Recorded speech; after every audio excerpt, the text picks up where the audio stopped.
Bueno, buenos días tengan todos, qué placer poderlos ver nuevamente desde Santo Domingo, República Dominicana. Reciban nuevamente un saludo de la Iglesia Bautista Internacional y ya yo creo que no voy a seguir mandando más saludos porque yo creo que ya yo estoy predicando en la comunidad, entonces lo que yo estoy aquí es contento de verlos nuevamente y que me hayan permitido subirme a este púlpito que es de ustedes. En el día de hoy, Dios mediante, vamos a estar revisando la segunda parte de nuestro texto de Primera de Corintios 7. Ya comenzamos con una introducción, ¿verdad? Y vimos todo lo que la cultura, bueno, no todo, pero vimos algunos principios de lo que era el matrimonio desde el punto de vista bíblico. Vimos que el hombre es la cabeza para amar a su esposa, vimos que la mujer es admiradora de su esposo. Vimos que eso refleja la unión de Cristo con su iglesia y dimos un repaso. Vimos que cada matrimonio refleja esa relación de Cristo con su iglesia de una manera única en la historia. Y también estuvimos mirando un par de causas de divorcio, que era por causa de fornicación, según lo vimos también en las Escrituras. Y también estuvimos viendo que el principio de preservación de la vida es básico y fundamental y que permea cualquier otro tipo de relación humana o la precede. Para usted tener algún tipo de relación con otro ser humano, lo mínimo que debe de tener es vida, porque si está muerto es difícil tener algún tipo de vínculo con una relación con otro ser humano, excepto aquellos que creen en la cuija, pero no se lo recomendamos tampoco, ese tipo de actitudes o de prácticas, ¿verdad? Entonces, para usted tener comunión con otro ser humano, necesita estar vivo. Entonces, preservación de la vida es otra causa de abandono o de divorcio. Y hoy vamos a ver otra causal dentro del texto de hoy. Entonces, eso fue en resumen. Lo vimos desde el origen de la humanidad, algunos textos del Antiguo Testamento y también vimos textos del Nuevo Testamento. Y hoy vamos a entrar por fin en nuestro texto, en nuestro pasaje de Primera de Corintios 7. Y vamos a ir leyendo y aplicando el texto en la medida que vayamos avanzando. Yo sé que algunos ya tienen, si no todos, tienen el bosquejo en sus manos o lo pueden tener, ya sea digital o en sus manos, y lo pueden ir modificando, escribiendo alguna notica si quieren, cosas que lo puedan tener en sus casas. Si no, no se preocupen. Entiendo que en YouTube va a estar el bosquejo de la primera prédica y también va a estar el bosquejo de esta segunda, para que puedan bajarlo y puedan también verlo con tranquilidad y hacer sus propias anotaciones y estudiarlo con calma. Porque esto, lo importante no es lo que uno opine, sino lo que diga la Biblia. Entonces, le vamos a proponer algunas interpretaciones al texto, pero usted va a poder verificar si eso es así. Va a poder tener un espíritu como el de los bereanos y verificar por usted mismo si lo que estamos diciendo aquí es así o no es así. Antes de entrar en nuestro texto, dice, en cuanto a las cosas de que me escribieron, y eso era una de las dificultades que teníamos, y como un texto oscuro se interpreta a la luz de los demás claros, según habíamos visto anteriormente, entonces no tenemos esa pregunta, pero sí podemos ver algunos aspectos culturales de aquella época que nos pueden servir como parámetros, como indicadores, para poder descubrir por las respuestas cuáles eran posiblemente las preguntas que se habían hecho. Si alguien le dice, mi carro es color blanco, pues uno pudiera intuir, ¿verdad? Que la pregunta fue, ¿de qué color es tu carro? Entonces eso es lo que vamos a estar tratando de hacer esta mañana. Vamos a tratar de ver por las respuestas cuál era la pregunta. Y en la cultura de aquella época, para poder entenderlo, nosotros vemos que se hacían muchos matrimonios por arreglo. Desde pequeño se decía, mira, fulanito se va a casar con un perencejo, y se arreglaban los matrimonios. De hecho, eso fue una práctica en la humanidad en sentido general, por lo menos en el mundo occidental y en buena parte de la humanidad, hasta prácticamente el siglo XIX y entrado el XX. Entonces era una práctica común que se arreglaran matrimonios desde pequeños y la mujer y el hombre iban sin saber con quién se iban a casar.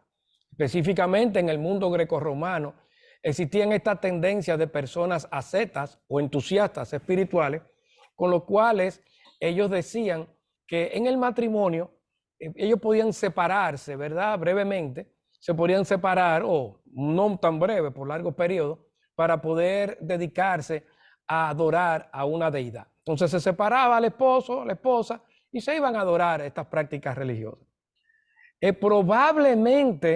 Probablemente, estas hermanas que habían sido casadas de manera obligatoria por un arreglo, en esta cultura grecorromana, en esta ciudad de Corinto, quizás ellas podían ver un escape ante cualquier reclamo de intimidad por parte del esposo, pues ellas podían ver una oportunidad para escaparse de estas insinuaciones o reclamos del esposo de intimidad, diciendo que iban a un tipo de retiro espiritual. En este caso, con un retiro con Cristo, ¿verdad? Antes era con una deidad, ahora es con Cristo. Entonces lo que estaban haciendo era cristianizando, entre comillas, esta cultura pagana, de en vez de dedicarse a una deidad, entonces yo me iba con Cristo. Y si se podía disolver el matrimonio, pues mejor. De hecho, en aquella época, los matrimonios se disolvían con bastante facilidad. Los judíos, solamente dentro de los judíos, el hombre era que podía disolver el matrimonio. Pero en la cultura griega, tanto el hombre como la mujer podían iniciar el proceso de divorcio. Aunque para la consumación el hombre tuviera que decir, yo te abandono, que es el término que utiliza el versículo 10, que es un término técnico, tendría que decir, yo te abandono para la disolución final, pero realmente tanto el hombre como la mujer podían iniciar el proceso. De hecho, era tan fácil que las mujeres en aquella época calculaban el tiempo no por meses o días, sino le era más fácil calcularlo por la cantidad de esposos que hubieran tenido. Por ejemplo, si alguien le preguntara a una hermana o a alguien, el día de, bueno, hermana no, a alguien al día de hoy, que cuánto tiempo tiene Petro en el poder, quizás un cálculo fácil hubiera sido, bueno, yo estaba con Miguel cuando dieron la noticia que él ganó, y después yo estuve con Rubén y con Luis, tantos meses a cada uno, hace como un poquito más de un año y algo debe de tener Petro en el poder. Así era que se calculaba en aquella época. Le era más fácil a las mujeres calcular por los números de esposos y hacer los cálculos en el tiempo. En aquella época tampoco existía el matrimonio gregoriano, sino que era el año tercero del emperador tal o el cuarto año del emperador tal. Bueno, pues en vez de estar con el emperador tal o más cual, ellas calculaban con el esposo tal, fulano, perencejo, cuánto tiempo duraron, y así podían calcular el tiempo. Miren ustedes cómo era de fácil poder divorciarse. Eso era lo que nosotros teníamos en cuanto a la cultura grecorromana y en cuanto a la cultura judía. Basado en eso, vamos a entrar ahora en este texto y vamos a ir leyendo. En la medida en que vayamos leyendo, vamos a ir aplicando. Dice, en cuanto a las cosas que me escribieron, bueno es para el hombre no tocar mujer. No obstante, por razón de las inmoralidades, que cada uno tenga su propia mujer y cada una tenga su propio marido. Que el marido cumpla, dice aquí, que el marido cumpla con su deber para con su mujer e igualmente lo cumpla con el marido. La mujer no tiene autoridad sobre su propio cuerpo, sino el marido. Y asimismo el marido no tiene autoridad sobre su propio cuerpo, sino la mujer. No se priven el uno al otro, excepto de común acuerdo y por cierto tiempo para dedicarse a la oración. Vuelvan después a juntarse a fin de que Satanás no los tiente por causa de falta de dominio propio. Pero esto lo digo por vía de concesión, no como una orden. Y esa parte de concesión es clave, porque es como teniendo la misma opinión que ustedes tienen, viendo como algo bueno estas ideas que ustedes tienen. Entonces, esa es una clave también, que apunta como que probablemente la pregunta que habían hecho ellos era si se podían separar por razones religiosas para dedicarse a motivos de adoración. Y dice, mira, yo les concedo eso. Yo opino lo mismo que ustedes. No está mal que hagan eso, pero por un corto tiempo. Por un corto tiempo. Y aquí vemos la primera parte. De aquí está diciendo del 1 al 6, noten el énfasis en que el hombre y la mujer no tienen dominio sobre su propio cuerpo y que es bueno que se unan. que se unan. O sea, si hay un principio, lo primero que podemos ver para cuidar el matrimonio, y eso es lo que vamos a estar viendo durante toda la mañana, principios para cuidar el matrimonio. El primer principio es cuiden la intimidad. Que los esposos cuiden la intimidad, practíquenla. Es algo bueno. Cuiden de ella. Si están casados es porque no tienen don de continencia. Entonces, como no lo tienen, es bueno que practiquen la intimidad. Entonces, ese es el primer principio para cuidar el matrimonio. Una vida saludable de intimidad. Para evitar, como dice el versículo 5, que Satanás los tiente por falta de dominio propio. Y ese término dominio propio, que lo vamos a estar viendo en varias veces, es interesante. Yo no soy experto en griego, pero quisiera citarle la palabra solamente para que vean la relación etimológica con otras palabras. Esa palabra es enkrateomai, que se divide en dos. En, que es lo mismo que si fuera en español. ¿Dónde está fulano o perencejo? Él está en la casa, o sea, dentro de la casa. En, dentro de, y kratos, poder. ¿Por qué le digo que es bueno poder hacer esa semejanza etimológica? Por ejemplo, Dios todopoderoso es pantocrator, panto de todo y krator de poder, o sea que tiene todo el poder. Aquí cuando estamos hablando de dominio propio es en kratos, en poder. Es decir, que la persona tiene un poder sobre sí mismo. Él se autorregula, se autodomina. Entonces, para usted ser soltero, tiene que tener una capacidad, un poder de dominio propio, de autorregularse. Aquellos que no pueden autorregularse en materia de intimidad sexual, entonces deben de casarse. Y eso es lo que está diciendo ahí. Entonces, si usted no tiene eso, ese autodominio propio en esa faceta, que no es algo malo, sino que usted se va a autorregular. Si usted es soltero, pues se regula. Si es casado, entonces como Dios ha puesto ese instinto favorable, bueno, pues practíquelo. ¿Con quién? Con su esposa. Y en la o con su esposo, en el caso de la mujer, con su cónyuge en sentido general. Y eso va a traer una salud al matrimonio. Entonces cuiden de la intimidad. Y para los solteros, dice el versículo 7. Aquí vamos a ver ahora nuestro segundo punto, algunos principios de soltería. Principios de soltería. Versículo 7. Dice, sin embargo, yo desearía que todos los hombres fueran como yo. Yo desearía que todos los hombres fueran solteros. No obstante, cada cual ha recibido de Dios su propio don, unos de una manera y otros de otra. A los solteros y a las viudas, digo que es bueno para ellos si se quedan como yo. La primera parte, noten que la soltería no es mala en sí misma. Yo sé que la cultura nos puede decir una cosa o la otra, dependiendo. Y acuérdense que aquí lo que estamos analizando son principios bíblicos para combatir ideas que nos pueden haber dado en nuestra cultura, al igual que se la dieron a Pablo y a los cristianos en el siglo I. La cultura enseñaba una cosa. Sin embargo, aquí la Biblia nos está enseñando otra. Entonces, ¿qué resulta? La cultura al día de hoy puede tenernos presión, tanto en un sentido como en otro. Puede decirnos, mira, y hay veces que hay presiones familiares. Tú tienes ya tal edad, es bueno que te cases. Es bueno que te cases. Entonces viene una presión. Fulano o perencejo o perenceja tienen tal edad y no está casada. Entonces viene una presión. No es malo ser soltero.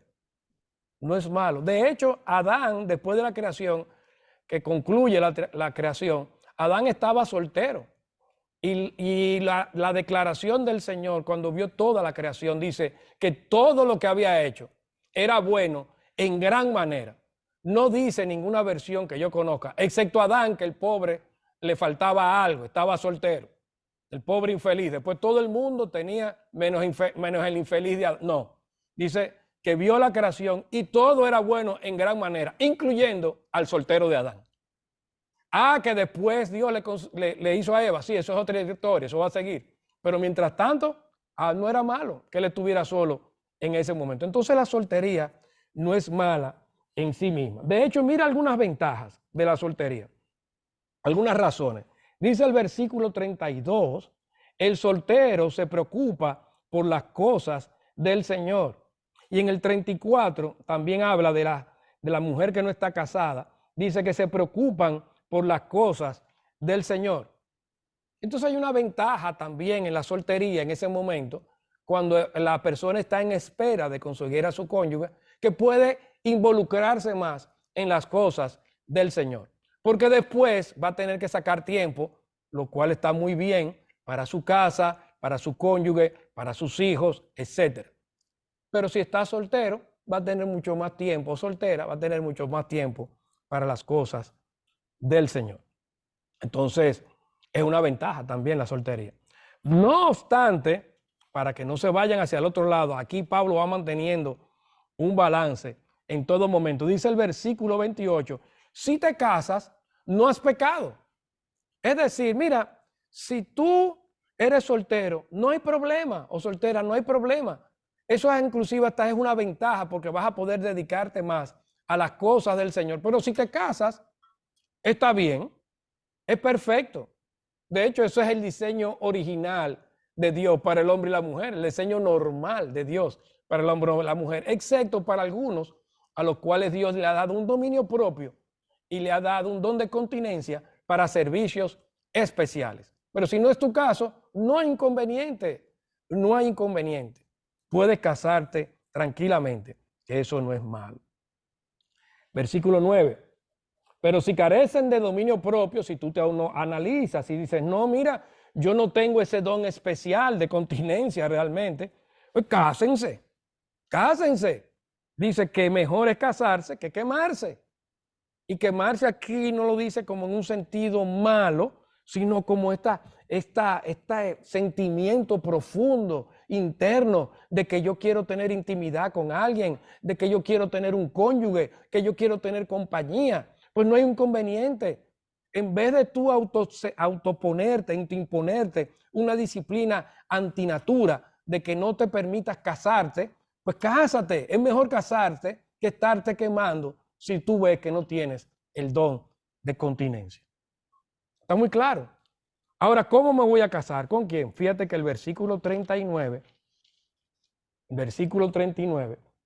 nos dice, si el marido muere, la mujer está en libertad de casarse con quien desee, solo, y ahí viene lo único que ponen, solo que sea en el Señor.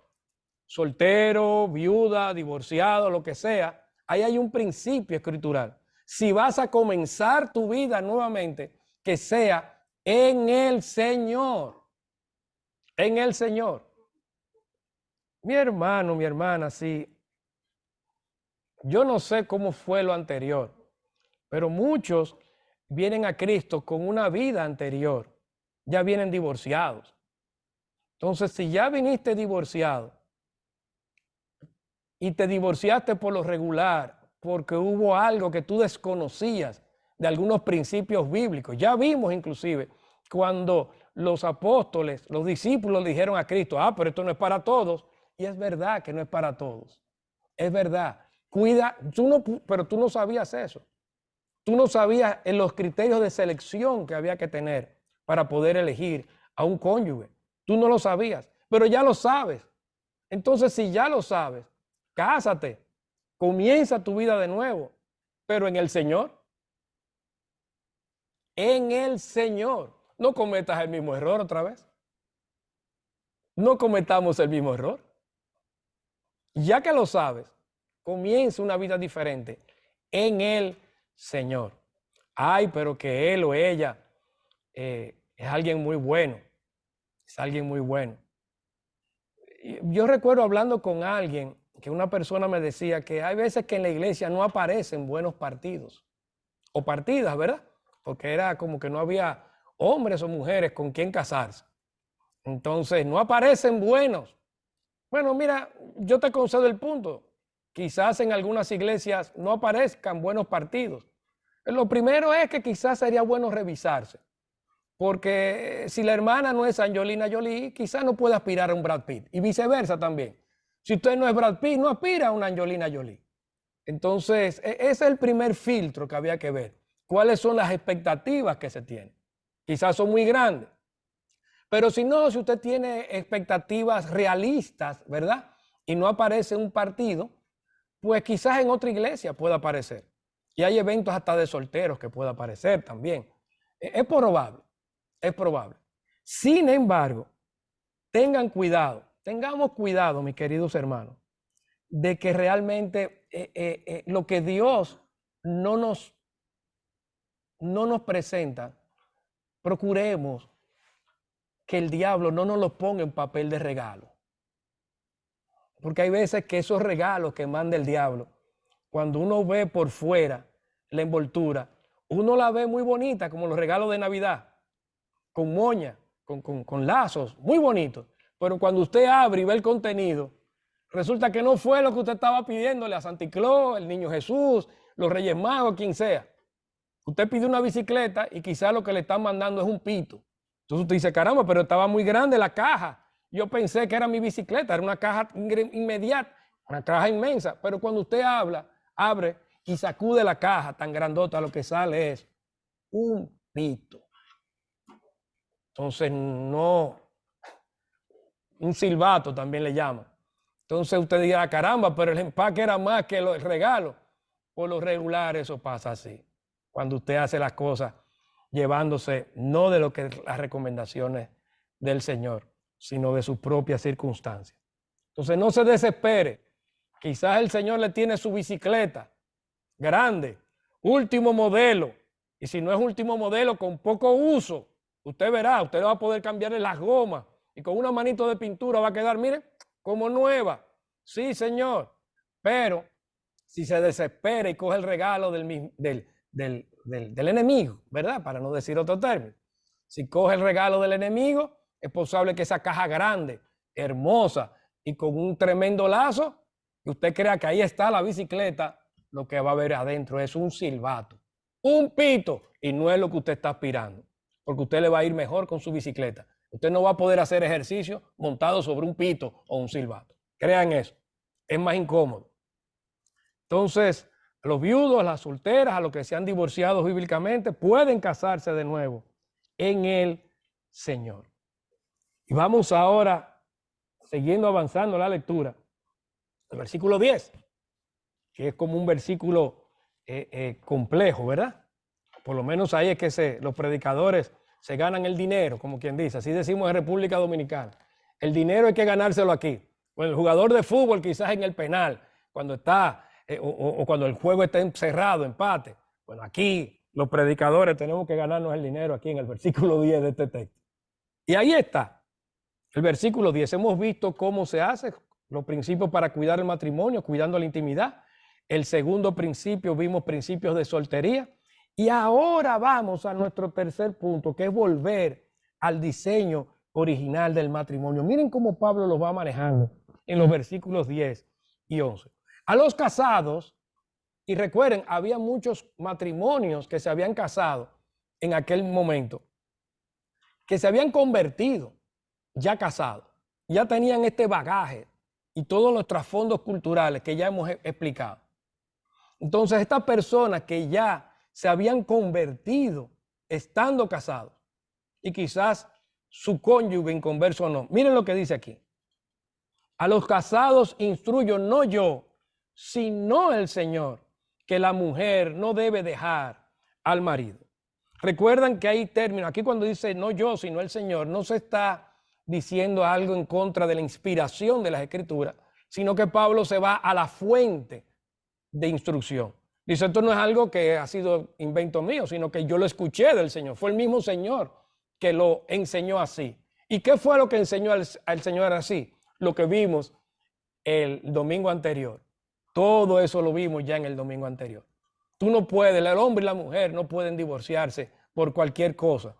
Recuerden que los términos aquí, dejar, abandonar, separarse, son términos similares en el original, por lo menos, aunque se usan palabras diferentes, en los otros textos que habíamos visto se usan de manera intercambiable. Sin embargo, aquí vamos a ver dejar y abandonar, que es posible que apunte, aunque tengan la misma idea, apunten a un asunto técnico que ya vimos en la parte cultural. Entonces la mujer no debe dejar al marido. Tú no puedes divorciarte por cualquier cosa. Eso fue lo que vimos, que dice el Señor. El Señor volvió otra vez al término, a las condiciones originales desde la creación. Por lo tanto, instruyo no yo, sino el Señor. La mujer no debe dejar al marido. Incluso el versículo 11 dice, y que el marido no abandone a su mujer. Y ese es el término técnico para divorcio. Que el marido no diga el término técnico, no diga yo te abandono para disolver la unión matrimonial. No es correcto divorciarse por cualquier cosa. No es correcto. Pero hay un pero en el versículo 11. Ya vimos que el hombre no abandona a su mujer, no diga la parte técnica. Y que la mujer no abandona a su marido. Ay, que yo quiero dedicarme a la oración. No lo abandones. No es una causa válida para tú irte y dejar un matrimonio que sigue intacto. Pero hay un versículo 11 que comienza con un pero. Pero si lo deja, quédese sin casar. O de lo contrario, que se reconcilie con su marido y que el marido no abandone a su mujer. Ninguno de los dos. Si tú no tienes una causa bíblica para divorciarte, no puedes abandonar, separarte, divorciarte de tu esposo o de tu esposa. Y si lo haces, si tú en desobediencia dices, bueno, es que cuando se escribió esto, Pablo no entendía el tipo de vida que uno iba a llevar. Cuando hablan de que yo estoy cargando con una cruz, yo me imagino a mi esposo o a mi esposa. Es una cruz grande. De hecho, hay algunos hermanos que le dicen así. Usted no conoce mi cruz. Este hombre o esta hermana no es fácil. Es difícil convivir con ellos. Bueno, pero como quiera, si no tienes un argumento bíblico, no lo dejes. No lo dejes. Pero si lo dejas, si desobedeciste, no te cases de nuevo o reconcíliate con tu esposo o tu esposa. ¿Por qué? Bueno, porque según vimos en el versículo 10, dice que las causas que dice el Señor, como tú nos has aplicado una causa de las que dijo el Señor, el matrimonio sigue intacto porque fue un pacto que hicieron los dos delante de Dios. Eso lo vimos en el mensaje anterior. Por lo tanto, el matrimonio sigue intacto. Ay, pero que yo firme un papel. Es que el Señor no tiene que ver con convenios humanos, si se firmó o no se firmó un papel. Si tú vas a una selva, pones una hoja de plátano y brincan los dos arriba de eso y con eso están casados. Ustedes hicieron un pacto delante de Dios. Yo no sabía eso, lo lamento mucho, mi hermano, pero es como mi hermana, es como cuando uno compra un carro. Y uno no sabe que hay que echarle aceite cada cierto tiempo. Quizás no sepa que hay que echarle gasolina cada cierto tiempo, que cada cierto kilometraje también debe de revisar los frenos. Pero si no lo haces, si te enteras de eso después y no lo haces, te vas a matar, mi hermano, se va a dañar el carro. No le puedes poner azúcar dentro del tanque, por más que te guste que tu carrito sea dulzón, porque si le echas azúcar al tanque, se va a dañar el carro. Se va a dañar, aunque se vea una idea maravillosa de ponerle azúcar al tanque para que el carrito se vea dulzón. Se va a dañar el tanque. No fue diseñado así. Yo no sabía eso. No importa si lo sabías o no. Los que inventaron el carro lo hicieron para que se le echara gasolina, no azúcar. Entonces eso pasa con el matrimonio. Si te fuiste, si abandonaste, si dejaste, no te cases otra vez o reconcíliate con tu esposo. Ahí está. Ahí está. No suena muy complejo el versículo 10 y el versículo 11. Bueno, está bien. No me divorcio. Pero es que yo cuando me convertí, yo no sabía lo que había que hacer. Yo no tenía todos estos principios claros. Y yo me casé y lamentablemente mi esposo o mi esposa es inconverso. ¿Qué hago? Bueno, esa situación la vamos a comenzar a ver desde el versículo 12. Pero déjame explicarte algo. Realmente la mayoría de los cristianos que se convirtieron en esta primera generación de discípulos no eran, obviamente, cristianos antes de convertirse, y muchos tenían ya sus vidas iniciadas, sus vidas matrimoniales iniciadas. Tenían hijos, tenían cónyuges inconversos. Por lo tanto, lo que Pablo le está diciendo aquí es algo que aplica también a nuestros días. Es algo que aplica a nuestros días. No es algo único que ha surgido. De hecho, las epístolas, estas cartas que estamos leyendo en el Nuevo Testamento, por lo regular se escribieron para resolver inconvenientes y problemas. Y esto es lo hermoso. Eso es lo hermoso de esto. Que al escribirse para resolver problemas, es como un manual que nos han dejado para la solución de conflictos e inconvenientes. Entonces esos conflictos e inconvenientes no son únicos ahora en estos momentos de la historia, sino que se han visto desde hace muchos años. Fíjense cómo aquí los matrimonios mixtos son tratados desde hace miles de años. Miles de años. ¿Qué hacer con un matrimonio? ¿Qué hacer con una familia? Es algo en lo cual Dios no nos ha dejado en ignorancia. Y aquí vemos, comenzamos. Dice, pero a los demás digo yo, no el Señor. No es ahora, otra vez, como que hay una duda en cuanto a la inspiración de lo que va a decir. Si no vuelvo a repetir, volvemos a repetir, es en cuanto a la fuente de autoridad. La anterior era Cristo, ahora Pablo va a decir, mire, esto es algo que digo yo, no fue algo que vino por parte de Cristo, pero es inspirado igualmente, está aquí en la Biblia. El texto sigue siendo inspirado. A lo demás digo yo, no el Señor, que si un hermano tiene una mujer que no es creyente y ella consiente en vivir con él, no la abandone. Y la mujer cuyo marido no es creyente y él consiente en vivir con ella, no abandone a su marido. No lo abandone. De hecho, si ustedes notan el versículo 17, la norma que nos está diciendo aquí es que nos quedemos tal y como estamos cuando vinimos a Cristo. En el versículo 17 nos dice, según Dios nos llamó a cada cual, así ande, quédate así como Dios te mandó, como Dios te llamó. Versículo 24 dice, hermanos, cada uno permanezca con Dios en la condición en que fue llamado. Versículo 26,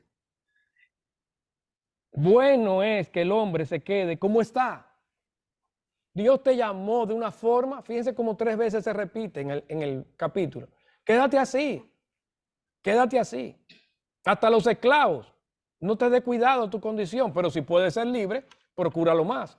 Te llamaron siendo soltero, no te dé cuidado. No está mal que seas soltero, pero si te puedes casar, cásate. Te convertiste estando casado, no te dé cuidado tu condición. Quédate así como estás. Pero hay una condición. Dice, si ella o él, el inconverso, consiente en vivir con él. Consiente en vivir con él. Y eso está interesante, porque ese término vivir con él es como que está dispuesto a tener una misma casa. Y la casa, en español también se ve esa misma idea. No es tan solo algo físico, no es una casa literal como física. Si ustedes recuerdan, hay veces que en la historia se nos habla, y en la misma Biblia se nos habla de la casa del César. Es decir, todo el sistema que está en la vida del César. La casa de Austria, a veces se nos habla en la historia. ¿Eso significaba la casa donde vivía doña Austria? No, sino que se nos habla de una línea de descendientes, ¿verdad?, de la realeza que venían del país de Austria. La casa de los Borbones también. Entonces es un sistema. Dicen que a José lo pusieron sobre la casa de quien lo tenía a su servicio. No era que él se encargaba de pasarle la limpieza a las paredes, sino que se encargaba de todos sus asuntos, de todos los asuntos de Potifar. Entonces aquí el sistema, la casa es un sistema de negocio, de vida, de relación interna. Si el inconverso, cuando una persona se convierte, acepta en entrar en un sistema de convivencia, no lo abandones. No te divorcies de él. Él ha aceptado entrar en ese sistema de convivencia contigo, aún tú seas cristiano o cristiano. Una conversión no anula el matrimonio con el inconverso. No lo anula. Al contrario, puede afirmarla y ser de bendición.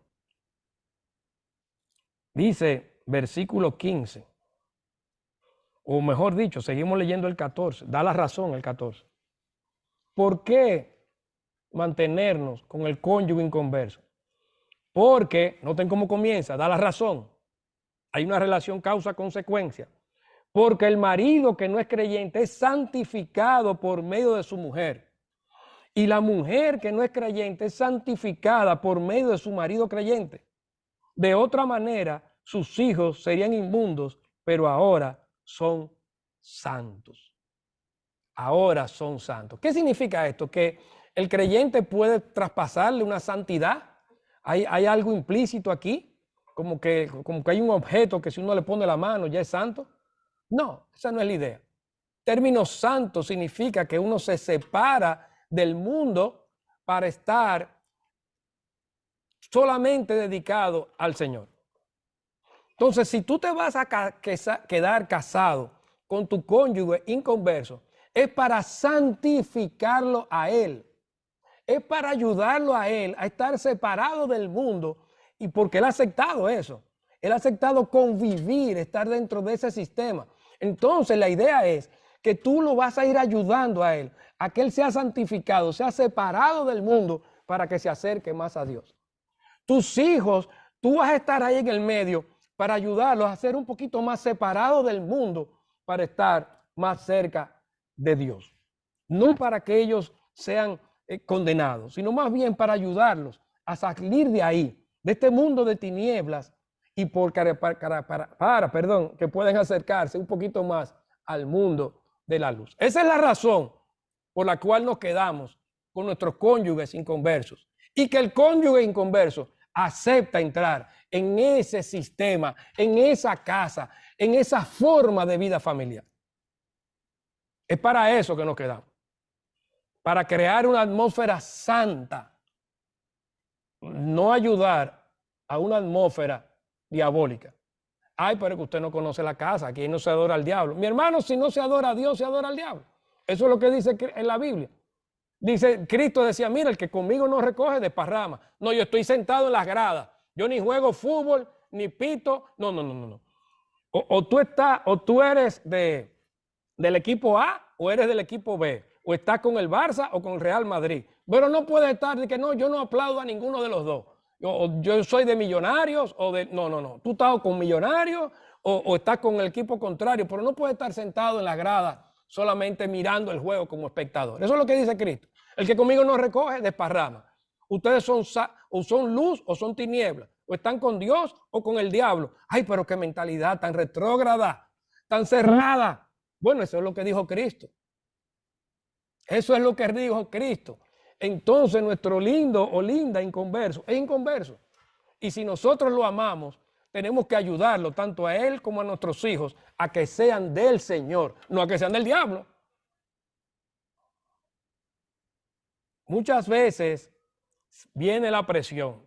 Bueno, está bien, yo no tengo problema con que usted sea de la religión. No dice que sean obedientes a Dios.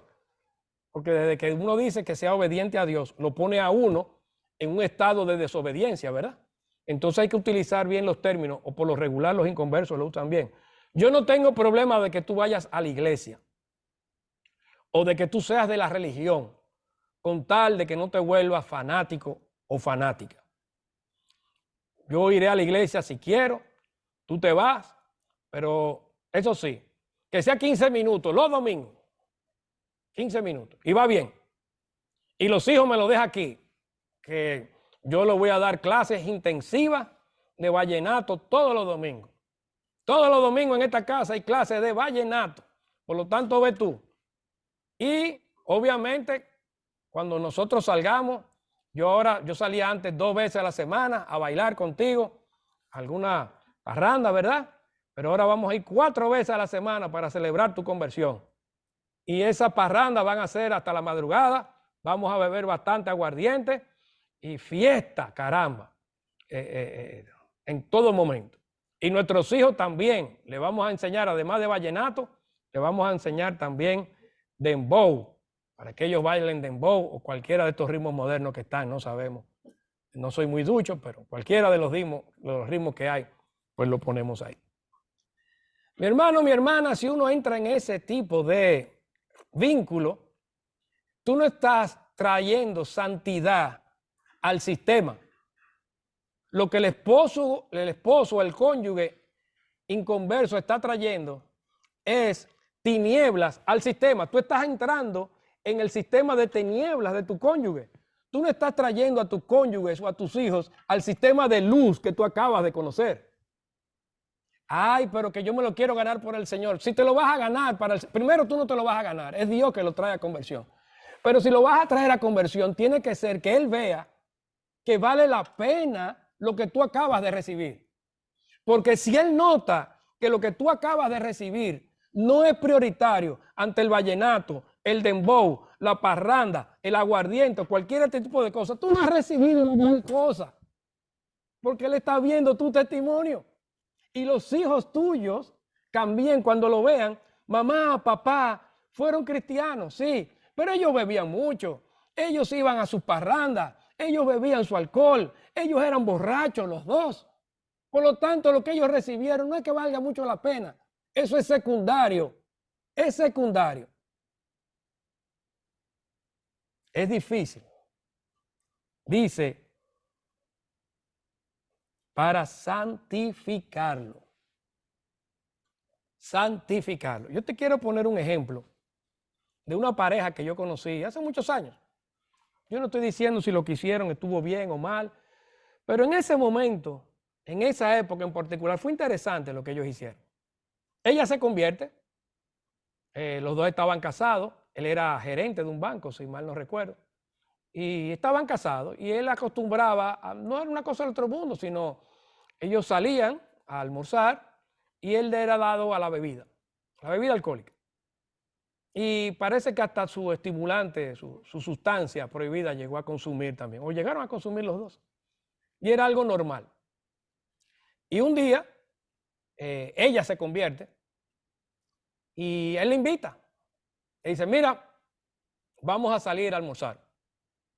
Ella le dice, o fue al revés, ella le dijo, mira, yo hoy estoy haciendo ayuno y oración. Él le dijo, bueno, yo no sé si tú estás en ayuno o oración, pero yo quiero que tú me acompañes a almorzar. Después él confesó que él lo hizo adrede. Le dice, bueno, yo te puedo acompañar, le dijo ella, pero yo no voy a comer porque yo estoy en ayuno y oración. Está bien, no me importa. Él decía, desde que ella pueda ver el filete, la carne que le vamos a poner, lo cual ella es loca con eso, con un buen traguito de vino, hasta ahí va a llegar el ayuno. Y a lo mejor hasta ahí le llegó la religión. Y la llevó a un restaurante buenísimo. Pidieron un buen corte de carne y un buen vino. Y él le dice, ¿y para ti qué? Y con la mesera ahí, ella le dice, no, gracias, yo no quiero cosa alguna. Agua, por favor. Y él se queda mirándola. Y le dice, ¿cómo que tú tienes que pedir algo? Me vas a hacer pasar una vergüenza. A mí. Me vas a hacer pasar una vergüenza aquí delante de todo el mundo comiendo solo. Yo te dije que yo hoy estaba de ayuno y de oración, que yo iba a venir a acompañarte, pero que hoy yo estaba haciendo ayuno y oración. Y te voy a explicar ahora aquí por qué estoy en ayuno y oración. Yo estoy en ayuno y oración por la conversión tuya. Porque si tú sigues en el camino que vas, tu condenación es segura. Y como yo te amo, yo no quiero que tú te condenes. Y por eso hoy estoy en ayuno y oración. La conversión tuya para mí vale más que un pedazo de carne. Mire, yo no voy a juzgar a esta hermana, ni sé su condición el día de hoy, porque esa historia es de hace muchos años. Pero yo le voy a decir algo.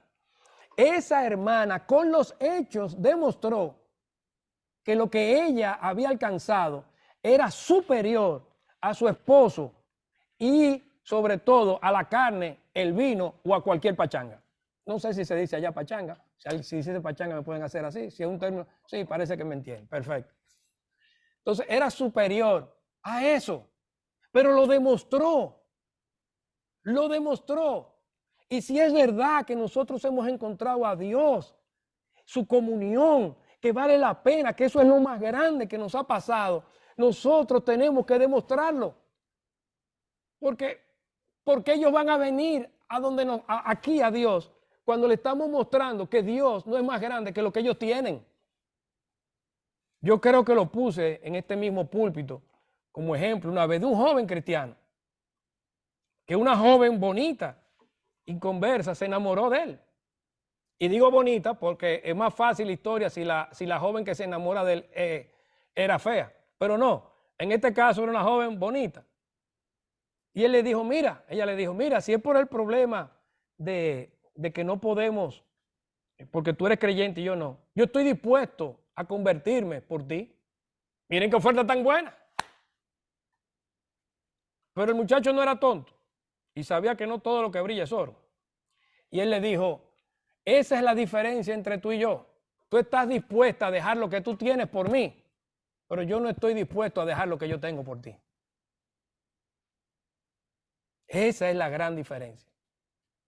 Y ella realmente nunca fue cristiana, porque realmente no tenía interés.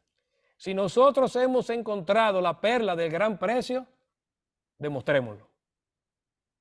Y que nuestros cónyuges y nuestros hijos vean que es verdad. Así ellos van a ser santificados. Así ellos van a ser santificados. Bueno, mi hermano, eso se oye bonito. Sin embargo, usted no conoce a mi esposo y a mi esposa. Si yo le salgo con eso, se divorcia a los 5 minutos. Ese es el caso del versículo 15. Mírenlo ahí. Divorcio por abandono del inconverso. Dice, sin embargo, si el que no es creyente se separa, se va, se divorcia, so long, goodbye, me fui, a palabra que usted quiera poner ahí, se separa, cáigale atrás llorando. No dice ahí. Y tengo varias versiones y ninguna dice cáigale atrás llorando. Si el que no es creyente se separa, que se separe. Adiós. Nos vemos. So long. Goodbye. See you. Arrivederci. No sé cómo se siga diciendo. Si se separa, que se separe. En tales casos, el hermano o la hermana no están obligados. Y ustedes tienen un grupo interesante que se llama dulos, siervos, esclavos de Cristo. Y esto es lo que está diciendo, esa es la misma palabra que dice ahí. No están obligados, no están en dulos, no están en servidumbre. No son esclavos del inconverso. Aquí hay que hacer lo que ellos digan. No, no es así. Tenemos un sistema de convivencia, no una esclavitud. Dice, no están obligados, sino, y ahí viene el contraste, que Dios nos ha llamado para vivir en paz, en shalom, en bendición. Esa palabra paz no solamente es ausencia de conflicto. El shalom judío implicaba un estado de bendición general. Nosotros no hemos sido llamados para vivir en maldición, sino en bendición, en shalom, en paz. No estamos sujetos a esclavitud. Por lo tanto, si se va, se fue. Ay, pero que cuando yo me convertí, él era cristiano. No, mi hermano, mire, si se fue y violentó el pacto matrimonial y se fue, era profesante, pero no era cristiano. Porque el cristiano guarda los mandamientos de su Señor. Se puede descarriar, pero tiene que volver. Ahora, si se descarrió y usted vio que lo abandonó y no quiso seguir el mismo sistema, se fue. Y se fue, y fíjense que la razón, si uno se va a los requisitos originales, esta es una variante, una especie de variante, porque esta persona está violentando el pacto matrimonial. Se ha ido. Y por lo regular cuando se van, comienzan una nueva vida y violentan el pacto matrimonial.